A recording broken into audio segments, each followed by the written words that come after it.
Muy buenas tardes, queridos amigos, queridos hermanos, bienvenido al estudio bíblico de las Santas Escrituras. Y ahora vamos a estudiar el libro de Romanos, que el tema se titula Salvación solo por la fe, del libro de Romanos. Y me gustaría introducirme de esta manera. Dice, uno de los propósitos de establecer la ciudad de origen de las epístolas del Nuevo Testamento es determinar la fecha de la carta. Debido a que Pablo viajaba mucho, conocer su ubicación en un momento determinado nos dará una pista de la fecha. Como siempre me acompañan el hermano Sebastián. ¿Cómo está, hermano Sebastián? Muy bien, hermana. ¿Y usted cómo está? ¿Qué tal, pastor? ¿Cómo bien, está? Bien. Hermanos, ¿cómo están? Dios les bendiga. Y también el pastor Contreras. ¿Cómo está usted, Bienvenido, pastor? bien, gracias, bienvenidos. Y comenzamos con la lección. Es bien hermoso en la forma que Pablo se presenta a nosotros. En Romanos 1:8 dice, primeramente doy gracias a mi Dios mediante Jesucristo con respecto a todos vosotros, de que vuestra fe se divulga por todo el mundo. ¿Qué me puede decir usted de esto, hermano Sebastián, de este versículo? Bien, queridos hermanos, tomando en cuenta un poquito de que el apóstol Pablo en sus años de preparación a los pies, como dicen por ahí, del maestro Gamaliel, fue enseñado y él era partícipe de la sinagoga en un tiempo y llegó él hasta perseguir también a los cristianos. Cuando Cristo fundaba la iglesia, esa pequeña iglesia de los discípulos, Pablo no contaba como uno de ellos. Sin embargo, en los planes del Señor, sí, Pablo contaba, nada más que no había sido revelado. Pablo creyendo él, que hacía el bien, recibía cartas de los principales y perseguía a los cristianos. Mas no obstante, un día el Señor, como lo dice el libro de los Hechos, capítulo 8, verso 20 por ahí, cuando camino él a perseguir a los cristianos, le apareció una gran luz y Pablo fue encontrado y lo abordó el Señor Jesús para un propósito importante. Pablo entre sí, todos conocemos que Pablo no era acepto por los discípulos al principio. ¿Por qué razones? Porque como Pablo en su anterior jornada, pues había llegado a intimidar a toda la pequeña congregación que servía ya al Señor Jesús en ese tiempo, y era necesario que tomaran su tiempo ellos para darle la plena confianza y debida atención al Espíritu Santo, para que el Espíritu Santo pudiese sanar todas esas cosas en los corazones de sus nuevos hermanos que ahora iba a tener. Pablo iba a vivir una tremenda situación de que después de haber aceptado a Cristo Jesús había renunciado ya a lo que antes él era copartícipe de perseguir a los cristianos. Su pregunta fue... Sí, que explicara un poquito acerca de este verso que dice, primeramente doy gracias a mi Dios mediante Jesucristo con respecto a todos vosotros, de que vuestra fe se divulga por todo el mundo. O sea... Bien, lo que dice Colosenses 1:23, bien claro, ¿ya? Todos conocemos que los discípulos sí tenían el debido empuje y todo. Dice el versículo 23, si empero Colosenses 1:23, perdón. Dice, si empero permanecéis fundados y firmes en la fe y sin moveros de la esperanza del Evangelio que habéis oído, el cual es predicado a toda criatura que está debajo del cielo, del cual yo, Pablo, soy hecho ministro. Pablo sabía que los discípulos habían agarrado en serio la cosa de la predicación del Evangelio. ¿Por qué? Porque el capítulo 2 del libro de los Hechos, en el versículo 1, dice bien claro que la orden divina del Maestro fue de que ellos se quedaran en Jerusalén y se mantuvieran con un espíritu triunfador. Y vamos a ver qué dice el texto ahí, qué significa ese espíritu de triunfo. Y como se cumplieron los días de Pentecostés, estaban todos unánimes juntos. unidos, juntos. Y allí menciona la obra divina que Dios había prometido hacer por medio de ellos y todo. ¿Cuándo? Cuando en ellos se practicara la obra de la unidad. Pablo estaba formando parte ya porque Dios lo llamó. En Roma había una iglesia ferviente, viva, ¿verdad? Fuerte y fervorosa en ese tiempo, ¿verdad? Muy bien. La primera iglesia. Pastor, ¿cuál fue el motivo de la carta de Pablo a los romanos? Sí, de eso queremos hablar. Sí. Vamos a abrir otra vez Romanos capítulo 1, versículo 8. Y haremos varias preguntas. Primeramente doy gracias a mi Dios mediante Jesucristo con respecto a todos vosotros, los romanos, de que vuestra fe se divulga por todo el mundo. La carta, ya vamos a mirar en qué año se escribió, vamos a dar las bases, año 58, pero hasta ese tiempo, desde el martirio de Cristo, año 31, hasta el año 58 son 27 años. ¿Cómo se divulgó la fe desde el año 31, que llegó a Roma, y se habla de la fe de los romanos por todo el mundo? Preguntas que surgen y que queremos intentar responder es: ¿quién llevó el Evangelio a Roma? ¿Quiénes fueron los primeros predicadores allí? ¿Quiénes son las personas que acompañaron a Pablo cuando él escribió la carta? ¿En qué circunstancias las escribió? Él estaba llevando un viaje misionero, ahora vamos a mirar, pero él estaba sufriendo por causa de ese viaje, acechanza de los judíos. Estaba con un buen ánimo cuando él escribió la carta, estaba dirigida a gentiles y judíos también. Varias preguntas del contexto de esa carta y también desde dónde él la escribió. Vamos para esto a mirar lo siguiente. Abrimos Hechos capítulo 18, veamos cuando Pablo termina de fundar allí la iglesia a los Corintios, vamos a ver que ese es el lugar desde donde él escribió. Pero abrimos Hechos capítulo 18.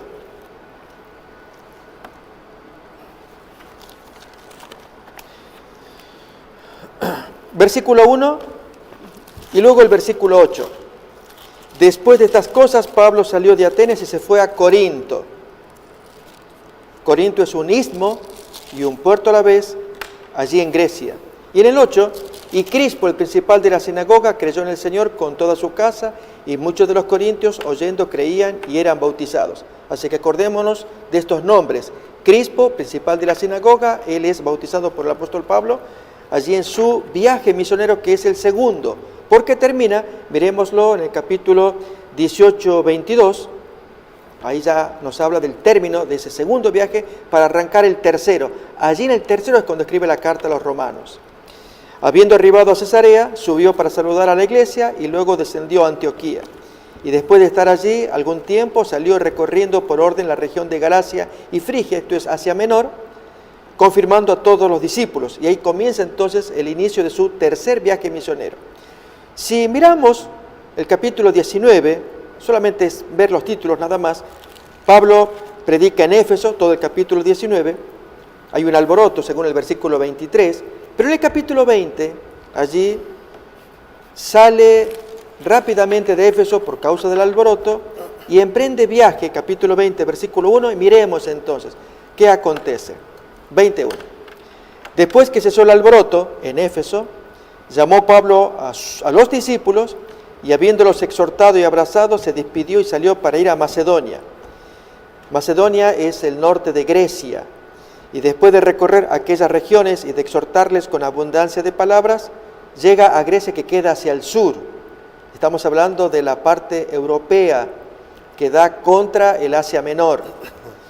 Bien, notemos allí, versículo 3, que dice que estuvo 3 meses, allí en esos 3 meses en Grecia y particularmente en Corinto. Ahora vamos a ver las pruebas que queremos presentar para mostrar entonces el lugar, el tiempo también en que él escribió la carta a los romanos. Después de haber estado allí 3 meses y siéndole puestas acechanzas por los judíos, notemos este contexto también, de los judíos inconversos, los judíos carnales queriendo matar a Pablo, porque todo esto va a saltar en la carta a los romanos. Esto es lo que queremos ver, por eso estamos mirando el contexto. Para cuando se embarcase para Siria, esto es haciendo un viaje por mar abierto, prefiere más bien tomar la decisión de volver otra vez por el norte. Es decir, de Grecia podía haber hecho por mar abierto, por todo el Mediterráneo, llegarse a Siria, que era su base de operaciones. Pero en lugar de eso, en lugar de enfrentar el mar, va por arriba, por la parte norte, que esto es Macedonia, y entonces se mete por el Asia Menor, y así sí, para eludir a los judíos. Bien, entonces, en esos 3 meses en Grecia, durante el cierre del tercer viaje misionero, este viaje se verificó entre los años 53 al 58. Por lo tanto, en ese arco de tiempo tuvo que haber escrito la carta a los romanos. Miremos las pruebas. Capítulo 16 de Romanos. Ahora sí, vamos ya entonces a Romanos. Aquí está. Capítulo 16, versículo 23. Leemos así. Os saluda Gayo, hospedador mío y de toda la iglesia. Notan que este Gayo es el dueño de casa que recibe entonces a Pablo como huésped. Vamos a averiguar quién es este Gayo. También dice, os saluda a los romanos Erasto, tesorero de la ciudad. ¿De qué ciudad? Y el hermano Cuarto. A la hora de investigar quiénes son entonces tanto Gayo como Erasto, ahí nos va a revelar que se trata de Corinto. Gayo aparece 4 veces, es decir, el nombre 4 veces en el Nuevo Testamento. 3 veces se refieren a 3 distintos personajes. Uno es el que nos interesa. Miremos, por ejemplo, en el capítulo 19, versículo 29. Aquí hay un Gayo. 19, 29. ¿Hechos? Sí, Hechos 19, 29.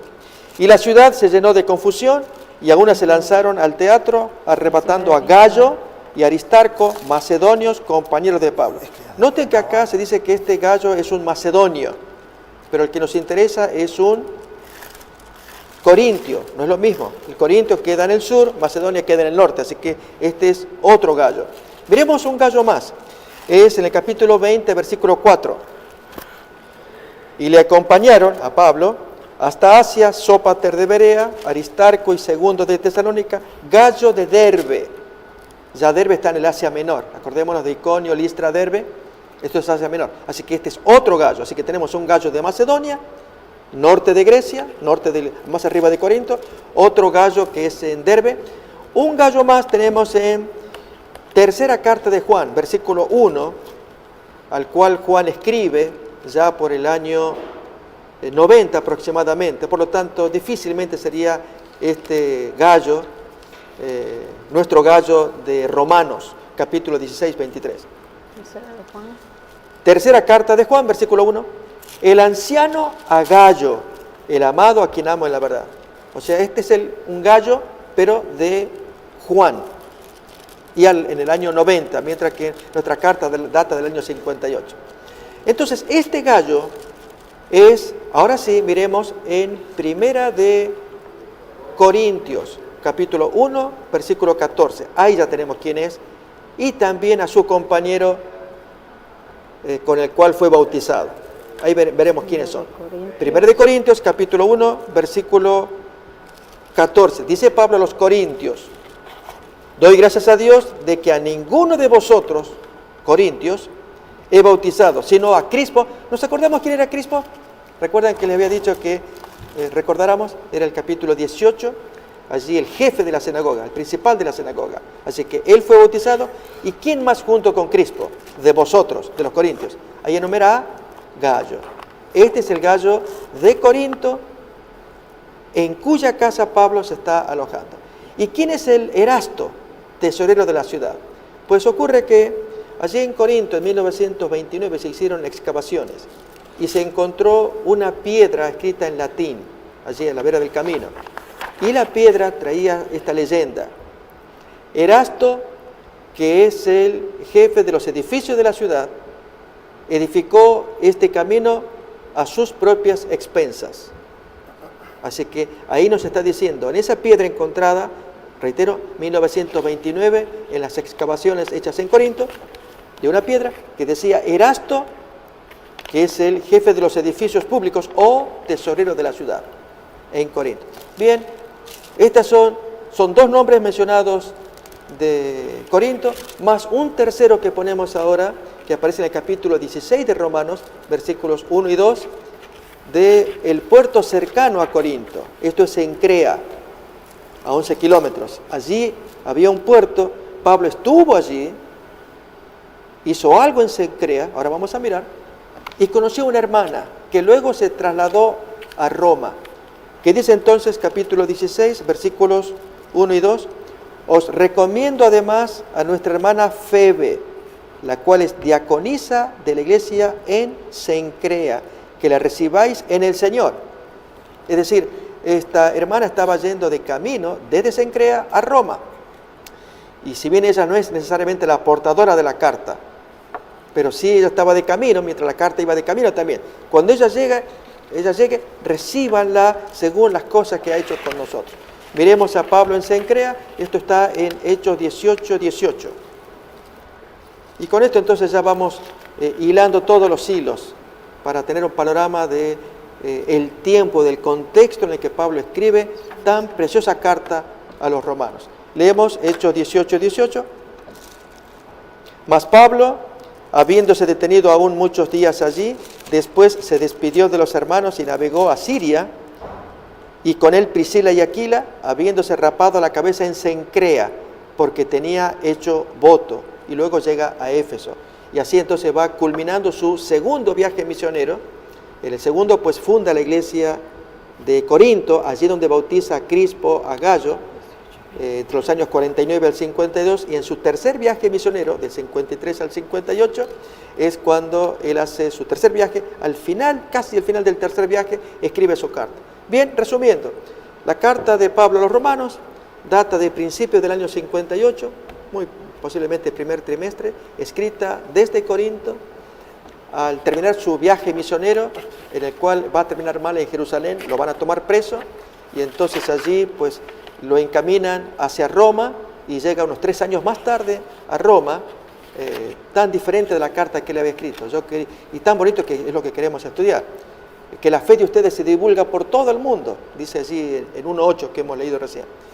Y que él quería visitar solamente de paso para poder llegar a España, que era su centro, su objetivo, predicar donde no se había levantado obra.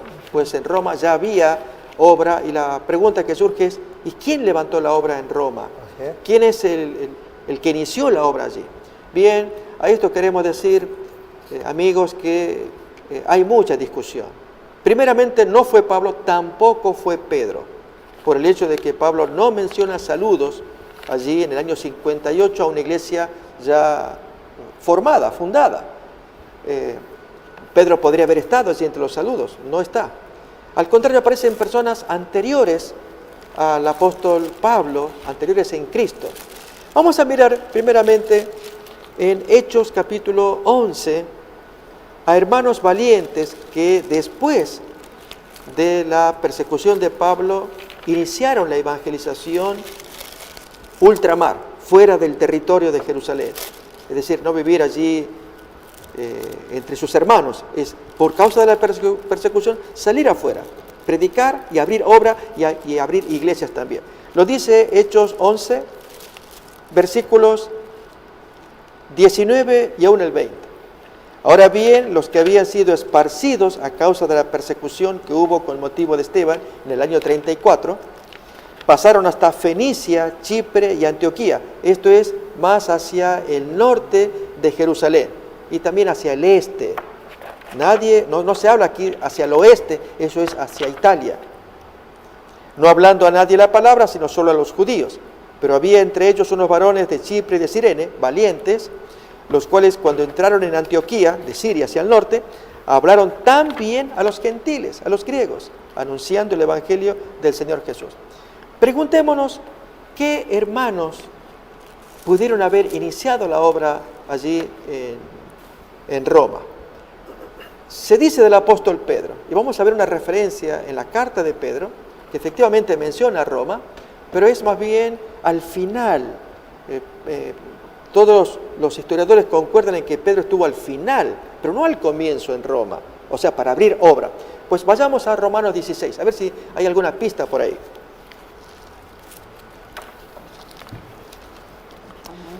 Y si bien No quiero excederme en esta introducción, Celia y Sebastián, pero es solamente poner las bases del contexto de esta carta, para luego deleitarnos en el estudio de todo lo que ella contiene.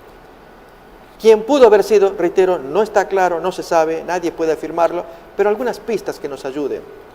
Capítulo 16 de Romanos, el apóstol manda saludos a todos los que estaban en Roma, e incluso menciona gente de Corinto, amigos de Pablo, que también manda saludos a los que están en Roma. Miremos, por ejemplo, versículo 3. Judíos que predican. Romanos 16:3. Saludad a Priscila y Aquila, mis colaboradores en Cristo Jesús, que expusieron su vida por mí, a los cuales no solo yo doy gracias, sino también todas las iglesias de los gentiles. Saludad también a la iglesia de su casa. Si esta carta data del año 58, según miramos en Romanos 16:23, recuérdense de Gallo, Erasto y Febe, los nombres que se mencionaron, del tercer viaje misionero, y Priscila y Aquila ya aparecen en el capítulo 18, cuando la expulsión del emperador Claudio. Esto es el año 49, así que ya Priscila y Aquila vivían en Roma, eran cristianos, eran judíos, se encuentran con Pablo por causa de la persecución, pero hay aquí que luego de predicar, de trabajar con Pablo, retornan a Roma, y ahora de allí que dicen, saluden estos amigos míos. La pregunta que uno se hace es, ¿no habrán sido Priscila y Aquila los que, expulsados en el año 49, pudieron haber fundado la iglesia? Porque ellos son expulsados y son cristianos también. Y antes, en el año 49, antes del año 58 que se escribe la carta. Pero sigamos investigando más todavía. Miremos versículo 7. Saludad a Andrónico y a Junias. Allí el caso de Junias es controversial en estos tiempos con respecto al rol de la mujer como apóstol o apóstola o pastora, en las controversias que hay en muchas iglesias, porque se usa el nombre de Junias al respecto, ya que el texto puede traducirse de una o de otra manera. Como dice acá, primero, definir el sexo, el género de Junias, si era varón o mujer, y ocurre que hay estudios al respecto y hablan en ambas líneas. Pero acá, saludad a Andrónico y a Junias, mis parientes, así que son judíos, y mis compañeros de prisiones, los cuales son muy estimados entre los apóstoles, y que también fueron antes de mí en Cristo. Si el apóstol Pablo se convierte finales del año 34, luego del martirio de Esteban, principio del 35, es el tiempo aproximado, entonces Andrónico y Junias, ellos eran anteriores, ya habían aceptado el Evangelio, muy bien. Me gusta, Celia, usted ya va haciendo las relaciones. Habían aceptado el Evangelio y estaban en Roma. La pregunta es, ¿fundaron ellos la iglesia? Probablemente. Muy bien, veamos otro caso más del versículo 13. Saludad a Rufo, escogido en el Señor, y a su madre y a la mía. ¿Qué ocurre entonces con este Rufo? Vamos a buscar en San Marcos, el capítulo 15,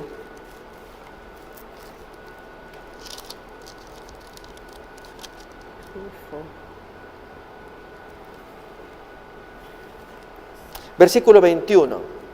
Marcos es el autor de su evangelio, Marcos, y él pone a Simón Cirene, así lo hace también Mateo, que carga en la cruz de Jesús, pero Marcos agrega detalles, y se supone que para los lectores de Marcos, a quienes iba dirigido, recordemos que así pasó con Lucas, cuando Lucas escribe su evangelio, se lo dirige a Epafrodito, él enumera quienes van a leer, y entonces puede dar nombres que le son conocidos a los receptores.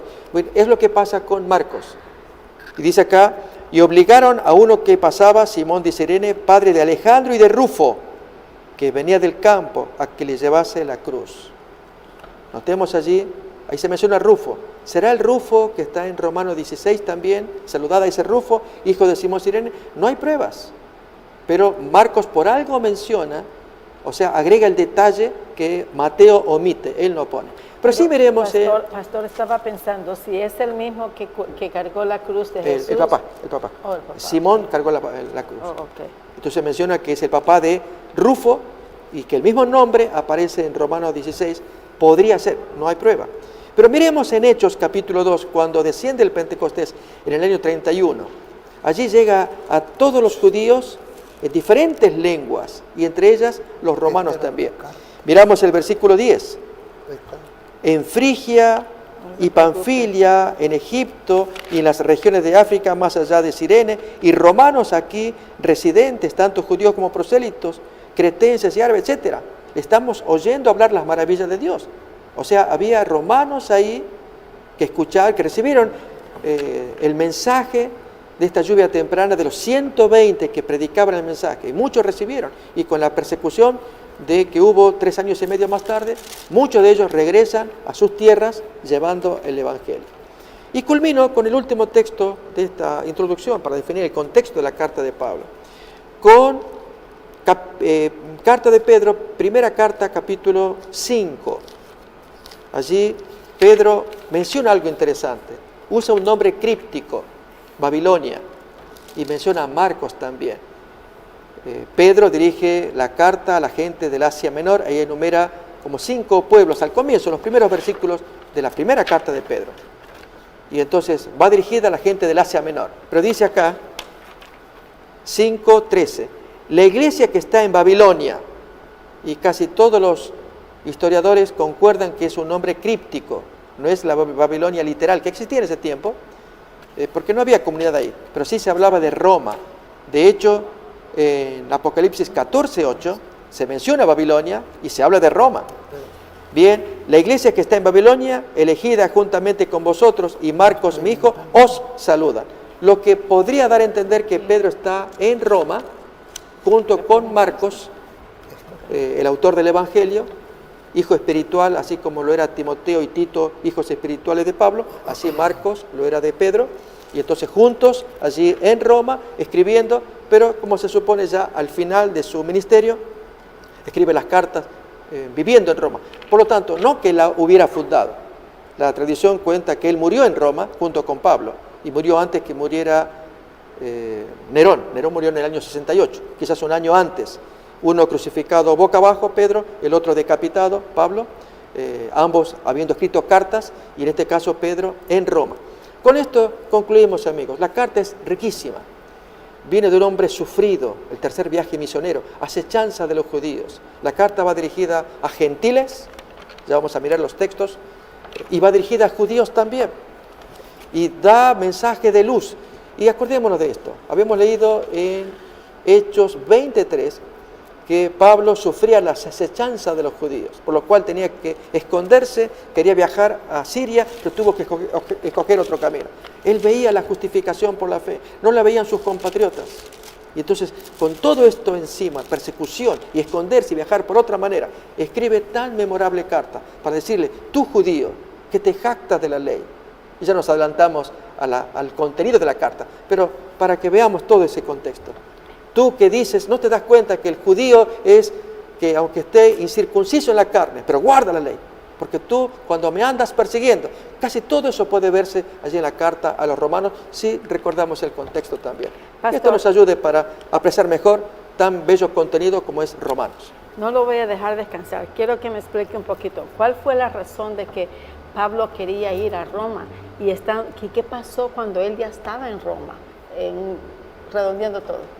Bien, el plan de Pablo era visitar Roma para solamente recibir los frutos de ellos, frutos espirituales, dar y recibir, pero continuar viaje a España. Esto nos lo va a contar Romanos capítulo 15. Hay una porción allí donde se menciona que él tiene un plan previo, es completar el plan de los donativos en Jerusalén, por lo cual él había pedido donaciones en las iglesias gentiles, Macedonia, Acaya, y entonces juntando y llevando gente también allí en Hechos 23 que habíamos leído, 24, los compañeros que le van a acompañar en ese cierre del viaje, del tercer viaje misionero, pues llegar a Jerusalén y entonces volver, sin imaginar que aparecería en Roma encadenado. Como dice en una porción de la lección, que así encadenado él llamó más la atención del imperio, de los jefes allá arriba, que como filósofo que venía a dar sus discursos, sus enseñanzas, como un maestro. Estando así encadenado, tenía un poder de persuasión. Recordemos que así fue como le habló a otro rey, a Agripa II. ¿Y cuál fue la respuesta que le dijo? Que por poco me persuades. ¿Cuál fue la respuesta del otro gobernante? Estás loco. Notemos, Pablo dividía. Uno que dice una cosa, otro que dice otra. Así ocurrió con Pablo, preso en Roma, como aún el Evangelio prendió tanto allí, tanto en el pretorio, hay un texto así que se menciona, que entró hasta en el gobierno, que años más adelante, aproximadamente más de 30 años adelante, el nuevo emperador Domiciano, él va a matar a su primo, que se había hecho ateo, según dice el texto de los historiadores, pero en verdad había dejado los dioses paganos para hacerse cristiano. Y entonces Clemente, se llama Flavio Clemente, este primo, y a la esposa pues la va a desterrar. Notemos hasta dónde penetró el Evangelio de un hombre en prisiones, como fue Pablo. Este es el hombre que, el autor de nuestra carta, del quien estamos estudiando. Sí. Hermano Sebastián, podría, cuando Pablo se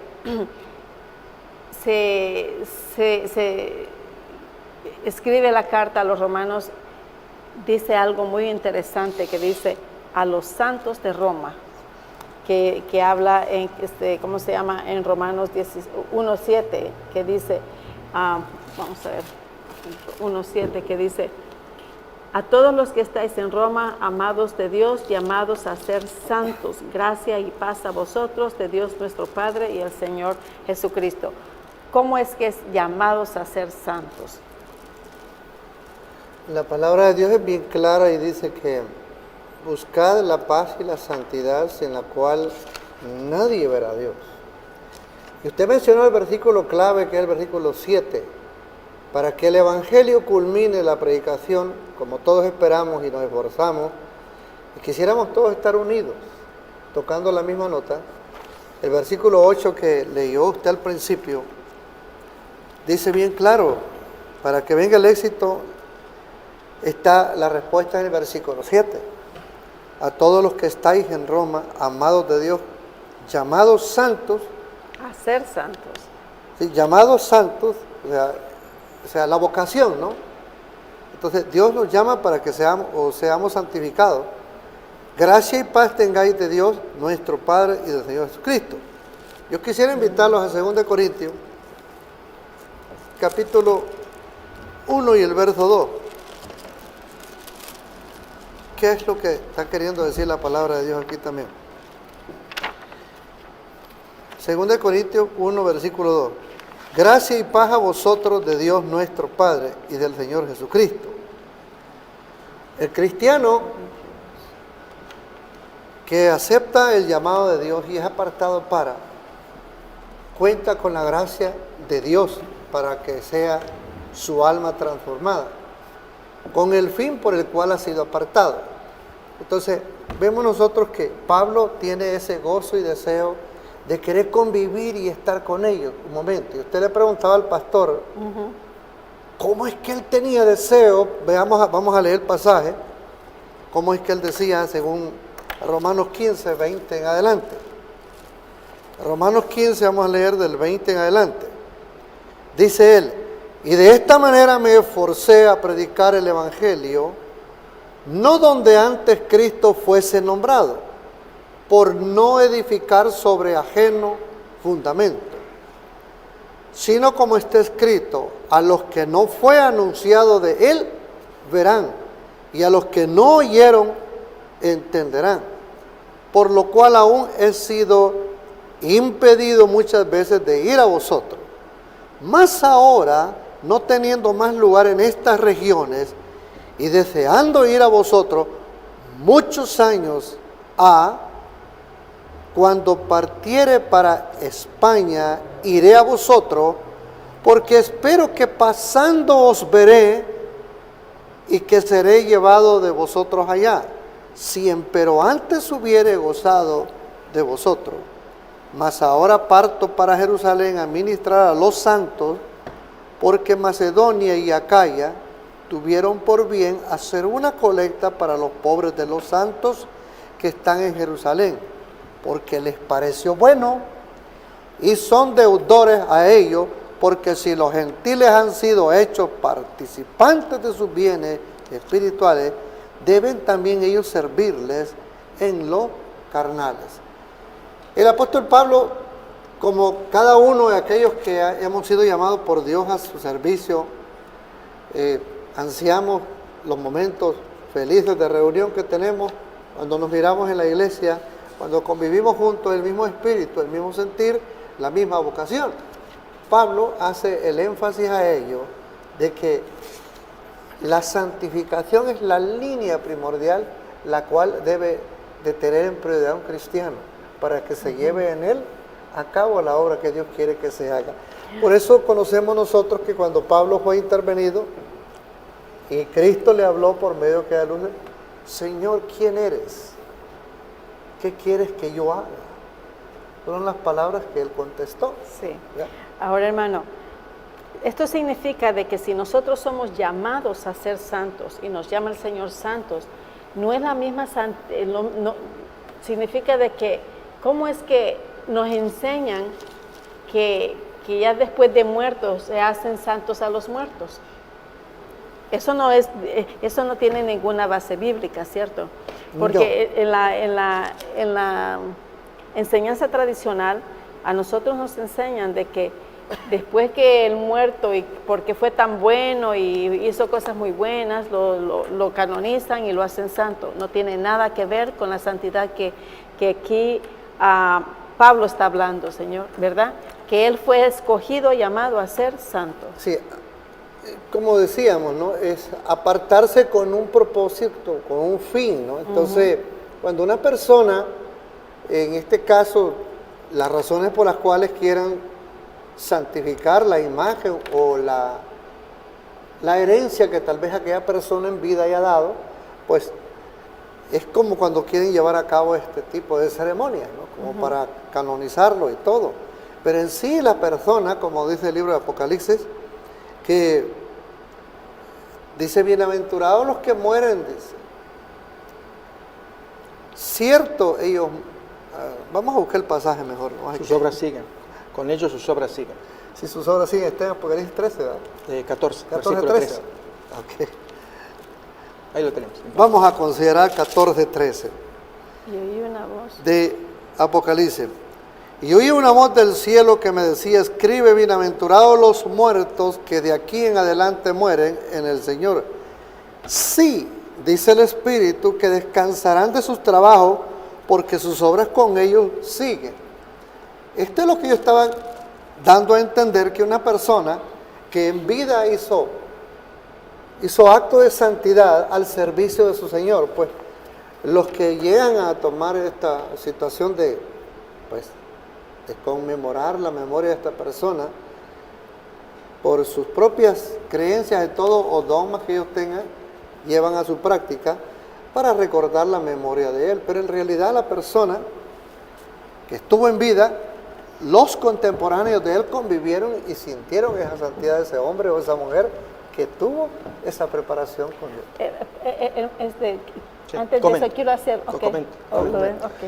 Comento con respecto a lo que es Santidad. santos, la santidad, ¿no? Sebastián leyó un texto, Apocalipsis 14, 13, bienaventurados los que de aquí en adelante mueren en el Señor porque sus obras con ellos siguen. Ahí lo tenemos en pantalla. Sí. Y esta es la definición popular que se hace de lo que es un santo, la persona ya fallecida, que carga consigo todos los méritos, sus buenas obras. El texto bíblico señala que la tal persona, bienaventurada la tal, y entonces decimos, es un santo, al punto que luego se canoniza, se usó esa expresión también acá, y ya en casos extremos y que va en contra de la palabra de Dios, después de canonizados, esa supuesta gente va a interceder por nosotros. Por nosotros, sí. Pero miremos en Romanos, ¿qué nos dice acerca de los santos? No son los muertos, son los vivos. Esto aparece en el capítulo 16, miremos.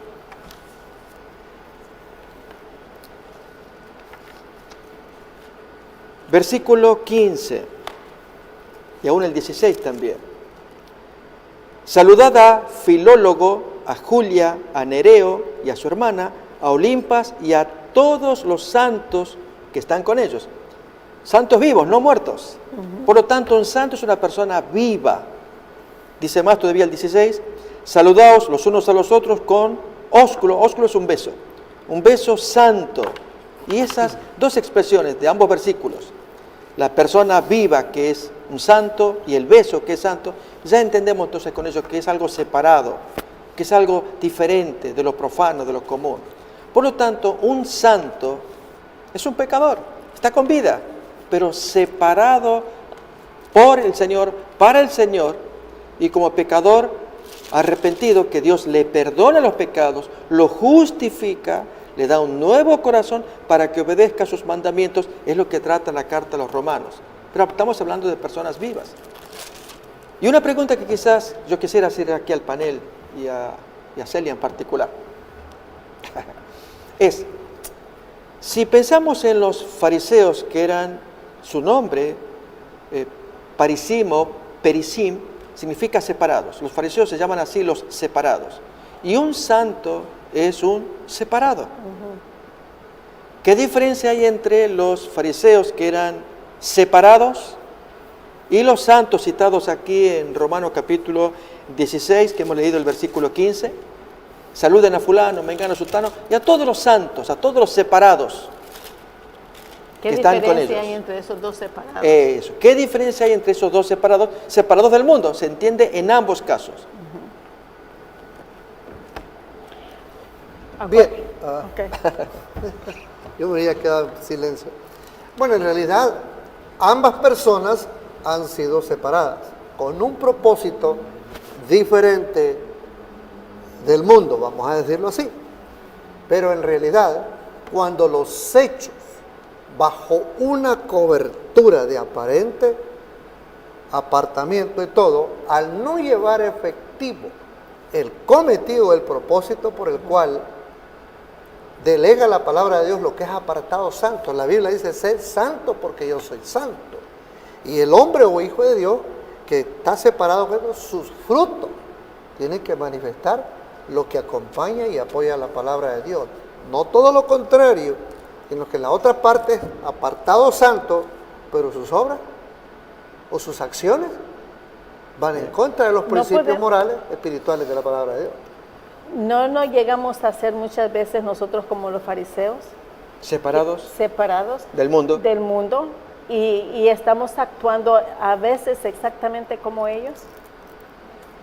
A veces llegamos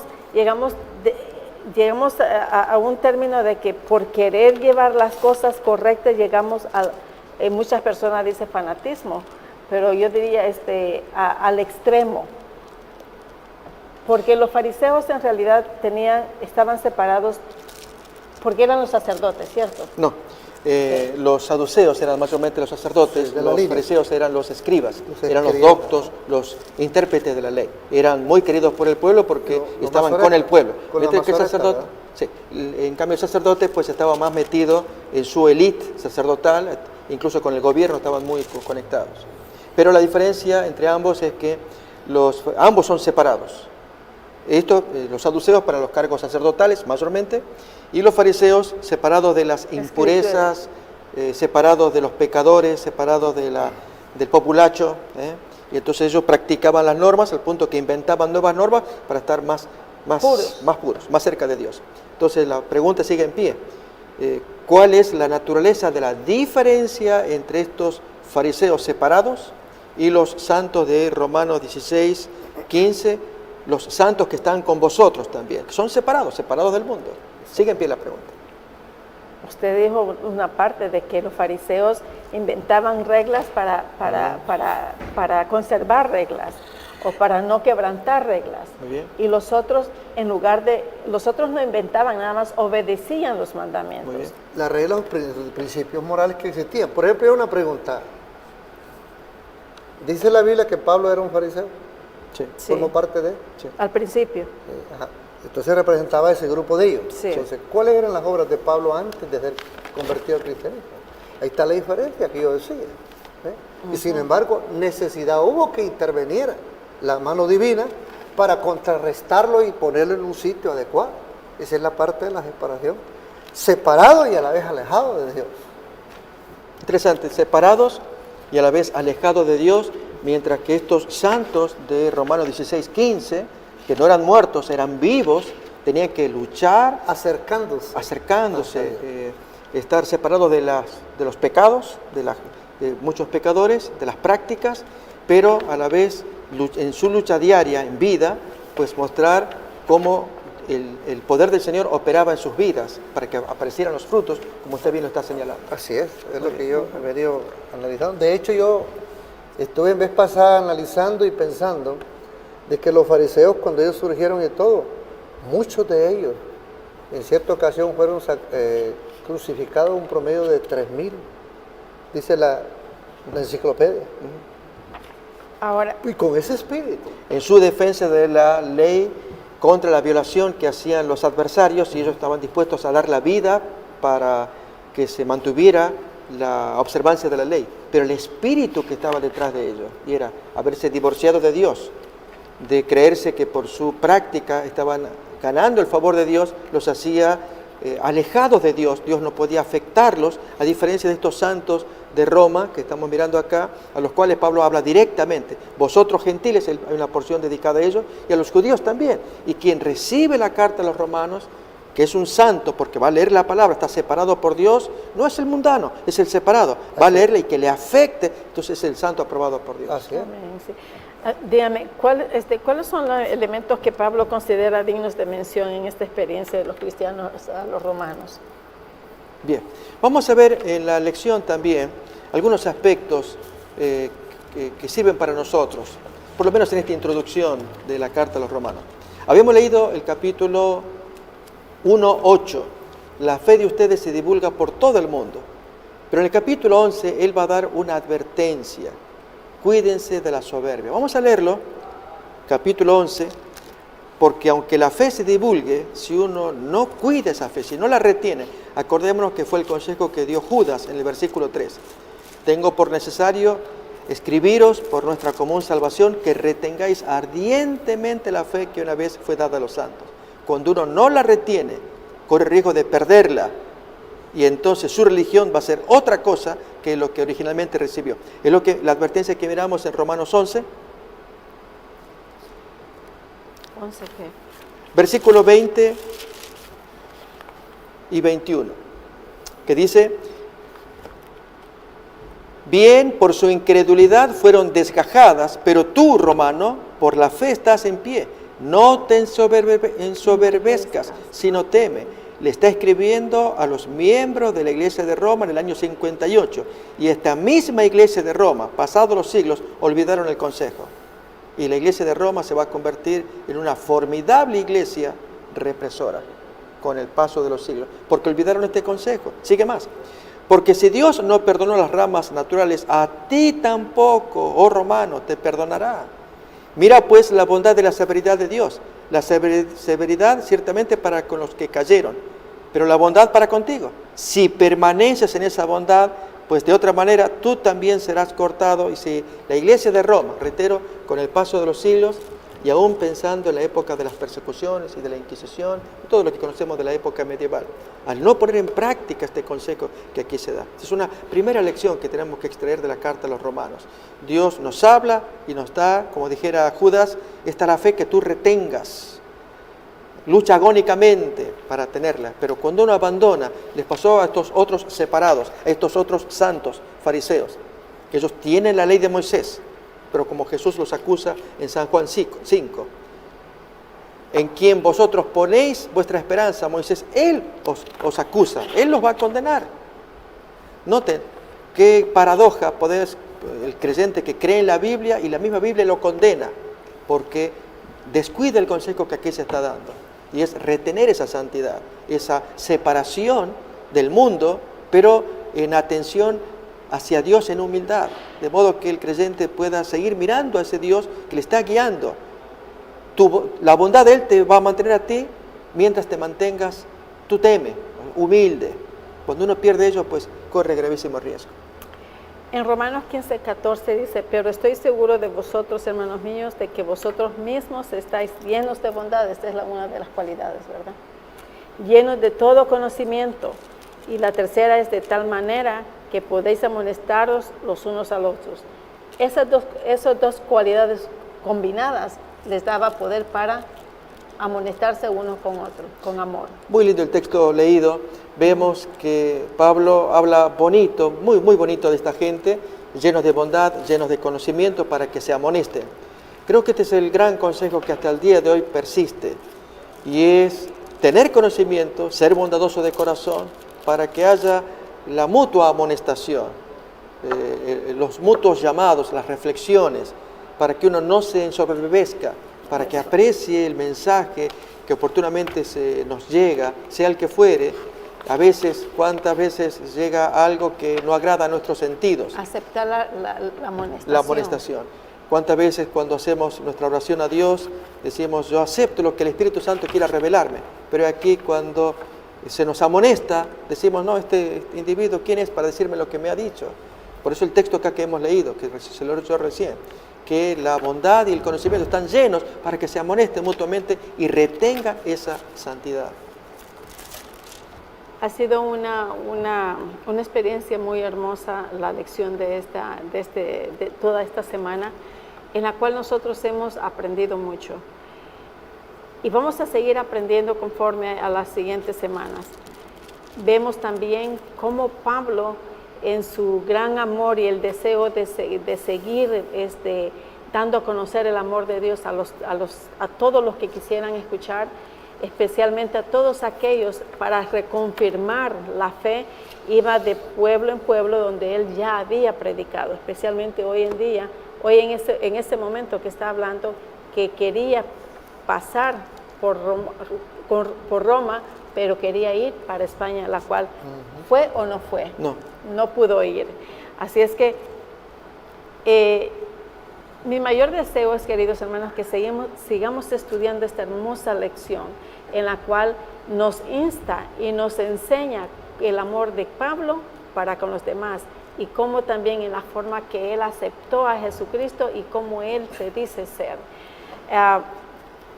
Me gustaría saber, cualquiera de los dos pueden responder, ¿qué es lo que ustedes, en pocas palabras, cómo miran ustedes Pablo en esta lección de esta semana? Yo puedo percibir de que, siendo que el pastor hablaba de que el martirio de Esteban fue en el año 34, se registra que en el año 33 por ahí, entre el 32 y 33 fue la bendición del Pentecostés. Y como leyera el pastor en el versículo 10, también echando un vistazo al versículo 9 del capítulo 2 de Hechos, ahí menciona las nacionalidades de todos los que estaban presentes. También, si vemos nosotros geográficamente dónde estaba ubicado Israel, Dios lo había puesto en un punto estratégico, porque es un punto central de comercio. Y me hace pensar también que si el apóstol Pablo fue sacrificado ahí por el año 67, 67 por ahí todo, y si él se convirtió al cristianismo por el año tal vez el año 35, ¿no? Entonces, un promedio, él gozó el compañerismo de los discípulos, los apóstoles que Cristo había cimentado primero, un promedio de 25 años por ahí alrededor, porque él estuvo trabajando al inicio allá por Listra, por Siria, porque él no recibía el apoyo de sus discípulos y todo. En realidad, quizás el Evangelio no está recibiendo aceptación por individuos personalmente. A veces me pregunto yo, Señor, ¿qué hago para que la gente escuche lo que yo quisiera compartir con ellos? Que sea 5 minutos. Debemos de orar a Dios, que Dios nos utilice y nos dé el tono adecuado, sobre todo el cambio de espíritu en nuestro corazón, para que Dios pueda impresionar a las personas. Y el Pablo de antes, en la vida nuestra, Dios la pueda ver en un Pablo dispuesto a predicar el Evangelio aún en cadenas. Tenemos que tomar en cuenta de que Pablo se movía para ese tiempo con muchas dificultades, porque siempre estaban detrás de él queriéndolo matar. Así es que, queridos amigos, queridos hermanos, gracias por su sintonía, gracias por escucharnos y por permitirnos entrar en sus hogares. Que el Señor los bendiga, feliz sábado y una bonita semana. Que el Señor Dios lo bendiga. bendiga.